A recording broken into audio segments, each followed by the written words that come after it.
En ce mois d'août, l'aéroport de Nice-Côte d'Azur prévoit un programme de reprise des vols depuis Nice en destination des pays du Maghreb, dont l'Algérie, le Maroc et la Tunisie. En effet, à l'international, l'aéroport de Nice-Côte d'Azur a prévu un riche programme de vols connectant plus de 50 villes, dont la capitale de l'Algérie, Alger ainsi que la ville de Constantine, selon ce qu'a indiqué ce 4 août le site spécialisé Voyage et Douzaine. Cette même source a précisé qu'il s'agit de 5 vols hebdomadaires.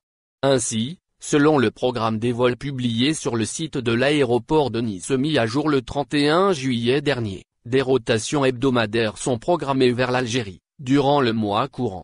Ces liaisons sont programmées au départ de l'aéroport de Nice-Côte d'Azur. Par ailleurs, il s'agit de 4 vols hebdomadaires vers Alger, dont 2 opérés par Air Algérie et 2 autres par Air France. Un autre à destination de Constantine serait desservi par Air Algérie. Toutefois, le maintien de ces vols vers l'Algérie dépendra de la décision des autorités algériennes de rouvrir l'espace aérien. À cet égard, l'aéroport de Nice-Côte d'Azur a souligné que ce programme prévisionnel est sujet à modification. Rappelons que l'Algérie a décidé, fin juin, de maintenir ses frontières aériennes, maritimes et terrestres fermées jusqu'à la disparition de la pandémie du coronavirus.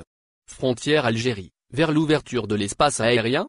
Cela va sans dire que les Algériens ont longuement pris leur mal en patience, et c'est encore le cas. En effet, l'espace aérien, ainsi que les frontières maritimes et terrestres de l'Algérie demeurent fermées jusqu'à présent. En parallèle, la compagnie aérienne Air Algérie, en accord avec les pouvoirs publics, multiplie les opérations de rapatriement des ressortissants algériens bloqués à l'étranger depuis mars dernier. Cependant, la récente annonce de la présidence de la République, notamment celle de la réouverture graduelle des mosquées et des espaces de détente, dont les plages, durant cette période estivale, porte à croire que l'Algérie se dirige vers une autre phase de déconfinement, qui permettrait un retour à la normale progressif et par extension l'ouverture des frontières internationales. Par ailleurs, et toujours dans le cadre des mesures de prévention contre les risques de transmission du virus, l'aéroport de Nice a mis en place une large palette d'actions pour renforcer la qualité sanitaire de ses terminaux et des opérations s'y déroulant, garantissant de ce fait une meilleure sécurité aux passagers et au personnel. Au final, n'oubliez pas de vous abonner à la chaîne et appuyer sur la cloche pour recevoir toutes les nouvelles.